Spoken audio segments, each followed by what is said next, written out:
বিশ্ব ক্রিকেটের সব রকম আপডেট পাওয়ার জন্য আমাদের চ্যানেলটিকে আজই সাবস্ক্রাইব করে রাখুন।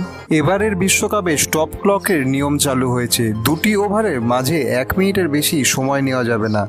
নিয়ম অনুযায়ী যদি কোনো দল একই ম্যাচে 3 বার 2 ওভারের মাঝে 1 মিনিটের বেশি সময় নয়, তাহলে বিপক্ষ দল 5 রান পেনাল্টি পাবে। বুধবার আমেরিকা বল করার সময় 3 বার 2টি ওভারের মাঝে 1 মিনিটের বেশি সময় নিয়েছিল।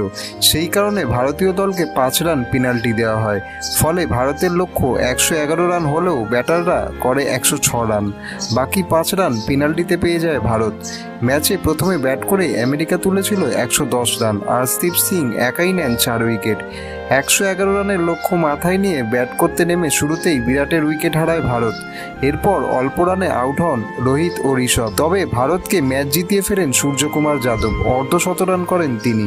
তার সঙ্গী ছিলেন শিবম দুবে, তিনিও শেষ অবধি ছিলেন অপরাজিত।